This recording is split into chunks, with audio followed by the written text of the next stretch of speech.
for us, it was like, why this business exists, especially for me, like what kind of people use this service and who provides these services and how far do they go actually. And more and more we did, we did a research and I did some interview and there was like a beautiful phenomenon is happening is that the people are looking for connection, right? But also there's a beautiful communities that's been built around the business. And we were like, oh wow, there's a story there.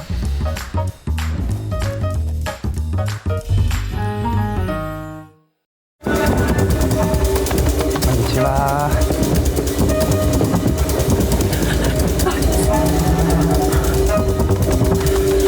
Brian?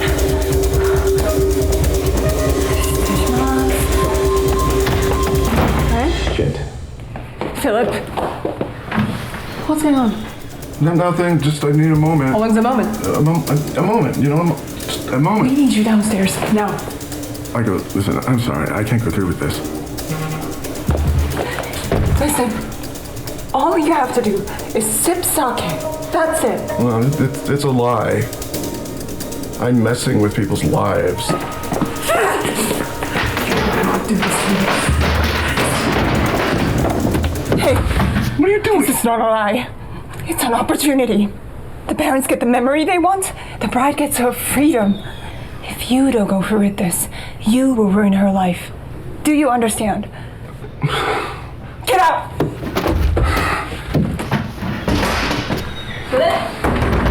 Come on! Go! Welcome to Behind the Lens. Today, she has got a great movie out here. It's her second feature film, but she's done a lot in this business and now getting this huge opportunity with a movie called Rental Family, starring Brendan Fraser, shot in Japan. You will want to see this film, I guarantee you. This is Hikari. Hi. Hi, how are you? Well, thank you so much for having me, Pete. And, so I thought when I met you at the Toronto Film Festival, I thought your name from birth was Hikari, but actually it's Misuyu Miyazaki. Yep. I have a very famous last name, like Hayao Miyazaki. Hayao Miyazaki. Yeah. So I was thinking, are you any relation? I know exactly. That's why I changed just to say Hikari. Because everyone's going to say. Yeah, every single person, honestly, like in my career, like 15 years or so, every person I met was just like, are you related to Hayao Miyazaki? And I said, he doesn't know it yet. He doesn't know it yet. But you've seen his movies, no doubt. Of course. I mean, I grew up with watching his television show, actually. That was, he used to do television cartoons. Oh, wow. Yeah, amazing ones. And it was a series, and I think that's kind of like rooted me of why I wanted to tell a story. He did a lot of family stories. Oh. And I just loved it so much. And still my favorite movie of all time is Nausicaa, The Princess of Valley of the Wind. Oh, yeah. God, yes. Kaze no Tani no Nausicaa is like my favorite. Oh, so. I love his stuff. It's amazing. In fact, the Academy Museum here opened with a tribute, a theme for Miyazaki. Yeah. It was there for months. I know. I went and I saw as much as I can. Yeah, I could at that time. But it's so cool that his work has been so appreciated around the world and especially in Hollywood. And so no one's going to confuse you as being related to him. So Hikari, but you're forging your own world here. I'm so happy to see this movie get made. Thank you. And thank you. Me too. Get this opportunity. You had made one previous feature film, which was 37 Seconds, which was really good. Thank you. And that was in 2019. Right. But this one is, big studio and it's Searchlight and it's coming out for Thanksgiving here in this country and others. And so I mean, it's just blessing. I just feel so grateful. Who would have thought? It's when you write a script, right? You think like, I hope people are gonna like it, and then I hope somebody's gonna pick it up. I hope there's all this like hope of what ifs, and all I can do is hope.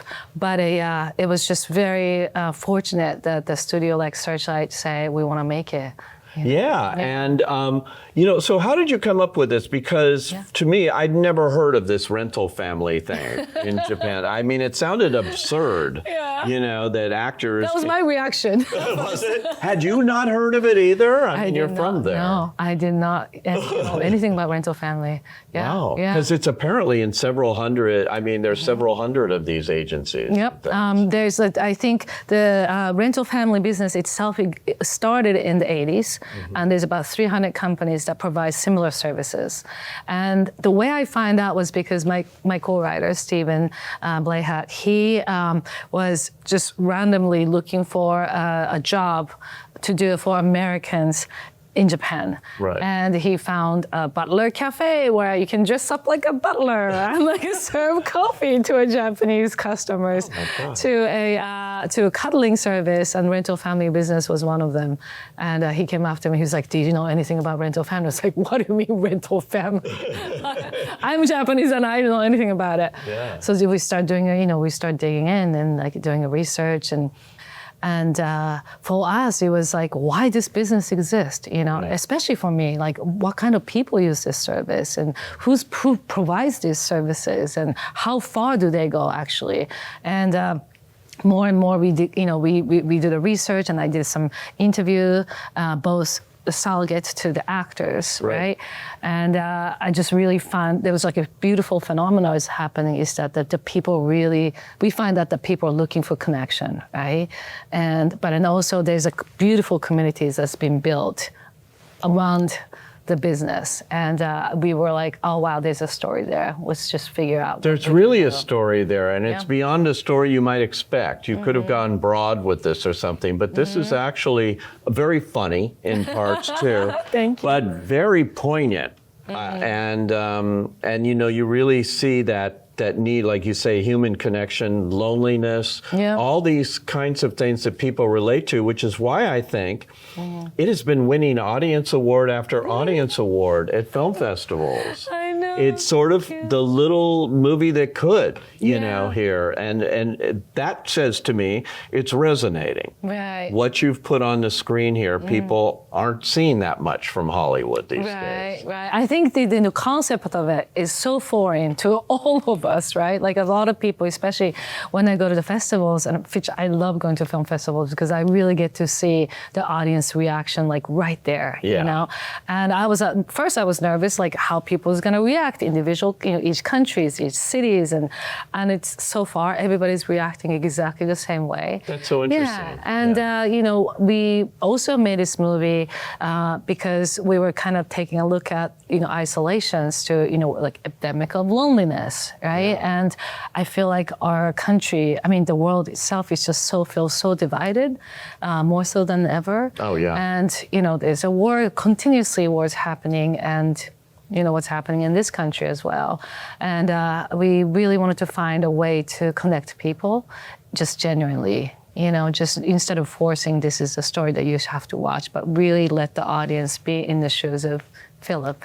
You lived it. You came to this country when you were a teenager. Yep. And big, beautiful United States. And here you land here, and you probably went through some of this. Yes, I have lived in state of Utah. That was my first landing in America. Wow, what a place to land. Yes, it's there. You really at the time too. You Close do to really see Sundance, though, yeah. Close to Sundance, yeah. I lived in a city called Sandy, Utah, and I was first. I didn't until I found another Asian girl. I was the only one in the room.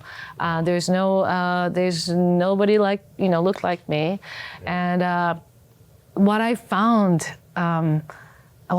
out the beautiful things about that experience was that even though I looked so completely different than everybody else, and I didn't speak the language, and my English was so broken, I'm like, hello, I am Hikari, And in Utah. Which is probably the whitest state in the United States, Yes, too, Yes. I know.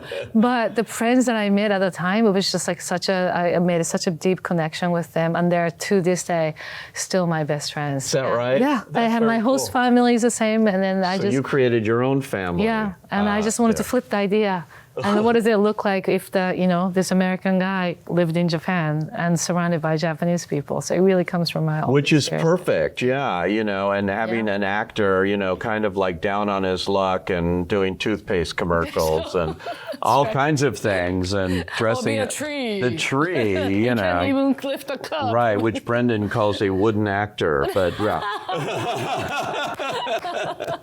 Which is a funny way of putting it, but so how did you get to Hollywood or LA though, and get into this business, which is tough enough for female directors? Yeah. It really is. It sort of depends on who had the last hit, and then let's roll the dice a little more in this very male-driven industry. Yeah, I think I have to say a little bit of luck, right? And that's definitely a big part of it.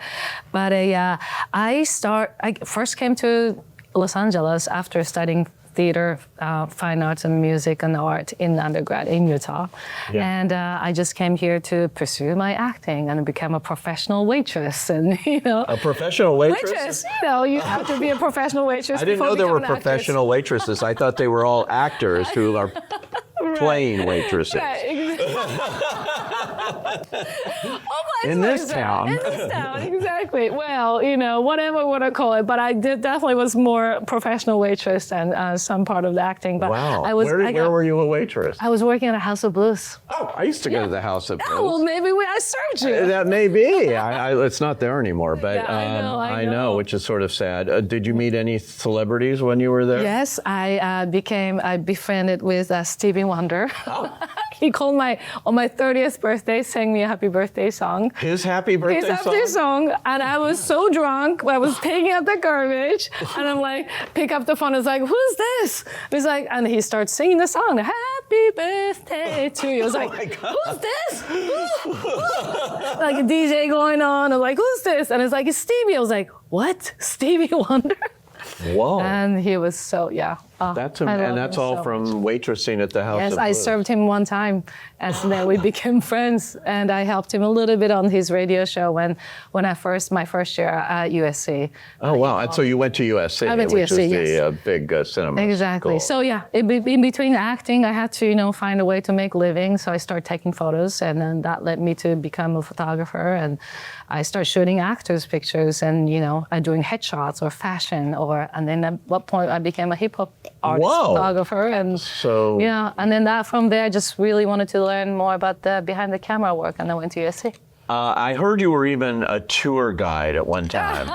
Is that right? Because I was that too at NBC. I was a pager. I gave 400 tours of what was then NBC around, dragging people around and doing that. So when I heard you were a tour guide, I go like, oh, okay.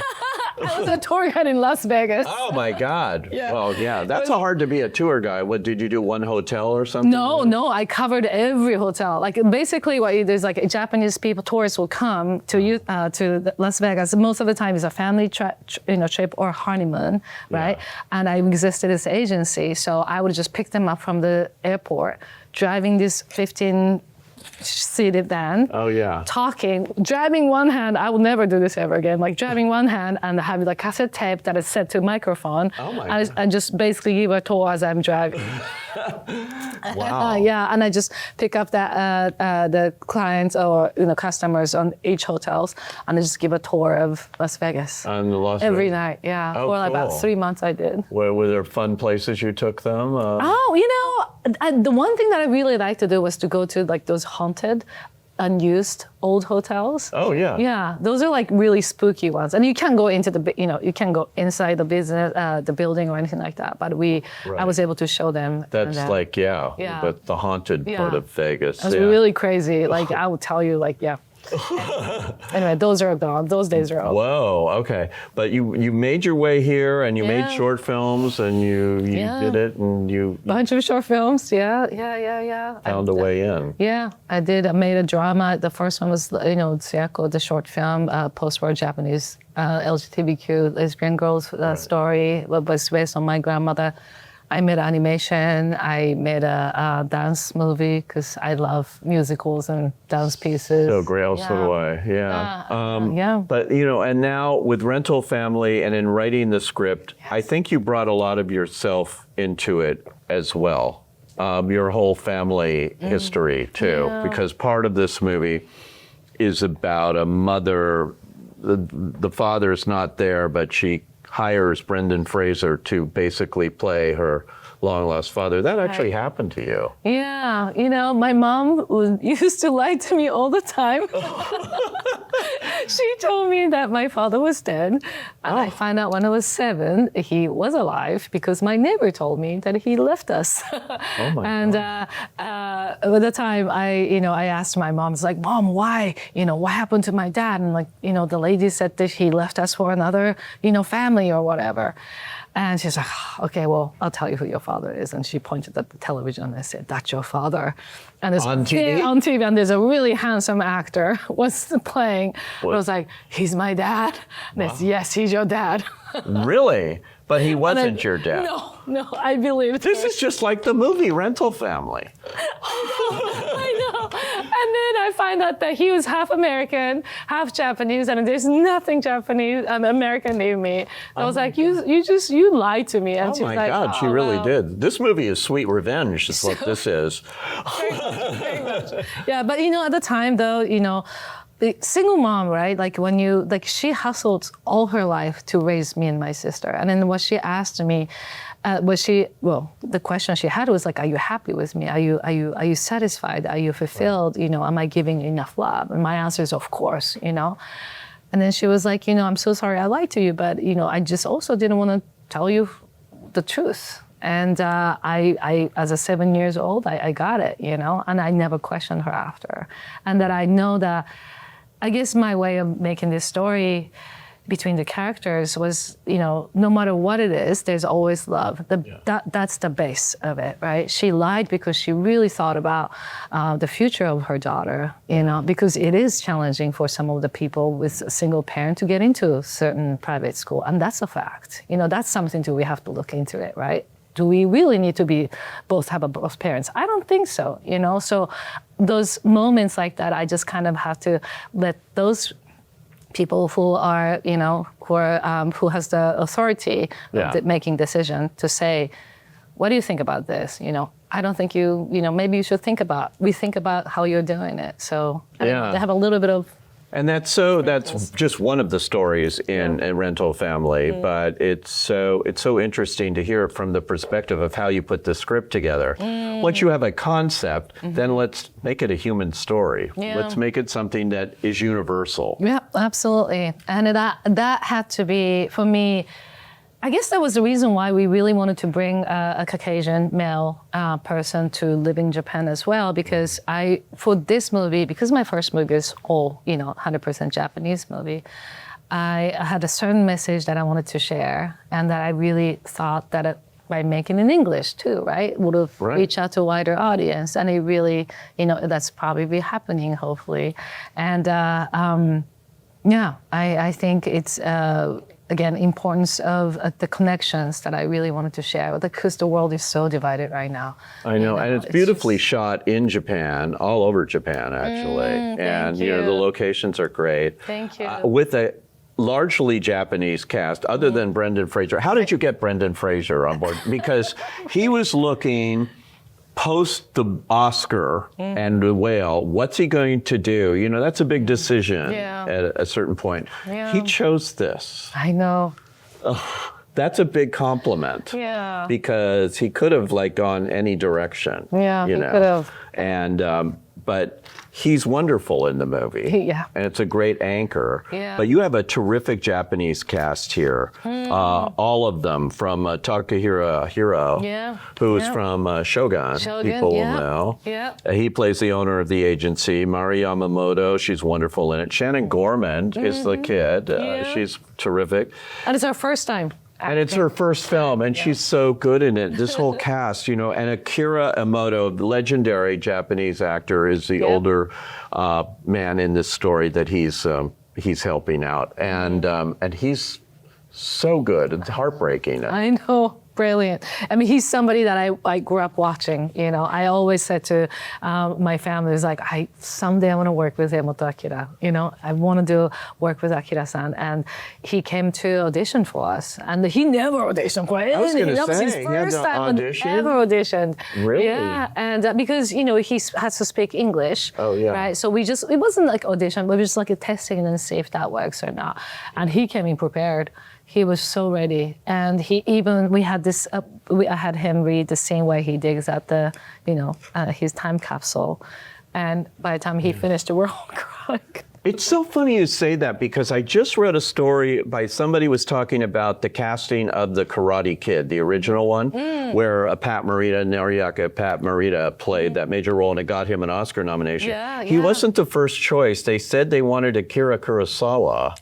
Whoa. And they actually brought him in, and of course, famous director and everything, but they brought him in, and they were heartbroken because he didn't speak English. And they said, we have to have that freedom on the set of an English language picture with the Japanese actor, which is why you would be auditioning somebody of this level. Yeah. And it's, Japanese and English is so different, right? The way we speak, we don't have R sounds. So that's also another hurdle for American people or, English speaking people to understand how we're saying. So that was very important. But Akira took so much, he took English classes, and we had a coach for him, and the same thing with Brendan. Right? Brendan learned Japanese. Classes. So because he has to speak some Japanese. He had to speak a lot of Japanese, and he did such an incredible job. I mean, all of them did an incredible job. But Akira-san was like, I was so impressed how he was really taking it all in, and really learning. Like there's just the detailed little nuances of the pronunciation too from the dialect coach. Of that, which is amazing, because your English is perfection. Oh, I don't know. I don't think so. I would just get, Really? No. I mean, was it difficult to learn it for you? Or? Yes, absolutely. Yeah? Absolutely. I still feel like, I don't know if I'm making any sense sometimes. Yeah, no. I know when I sat at a dinner with you at Toronto Film Festival, we all had to say weird things about ourselves that nobody would imagine. And you were a ski instructor. Yes. Yes. I mean, that's sort of you have many careers here that surprise me. Thank you. I've done a lot. You have. I have. And then it's actually, think about why I'm a filmmaker now. And sometimes I wish I started early, but at the same time, I had this whole life before I became a filmmaker. Yeah. And those are the experiences that I still go back and then think about and apply the people I met. I will apply that experience to my individual characters or just the moments. So I guess kind of like it worked out. But I sold shoes. I sold, shoes for bunions, and I sold makeup to. At one point, I was designing costumes and painting and. Wow! So you've done it all. I've done it all. Yeah. But that's important as a filmmaker, no question about it. To that life experience, and it makes you a lot wiser. I don't know if it's a wiser, but a little bit more experience has just always been. Helping me, and I found directing is such a privilege, work that I'm still sometimes, I don't know, so unreal to say, yes, I'm a director, I'm a working director, it's just I'll such say, do you know what you're going to direct next? Oh my gosh, there's several things that is cooking in the oven. Are you finding the doors easier to open now? Just a little bit, just a little bit. But, I hope to, continue to work on my craft, and I can somehow, perfect. Oh, there's no. I have an idea for your next movie. It's about a Japanese tour guide in Vegas. Ooh, okay. Dealing with people who come in and happy honeymoon. By the time they leave, they're all ready to divorce. Boom. Boom. No, maybe. But whatever it is, we look forward to it. Oh, and thank you. Rental Family is one to see. There's no question about it. Check it out. And this is Hikari. And thank you for joining us on Behind the Lens. Thank you so much. Thank you, Pete. Thank you. Thank you.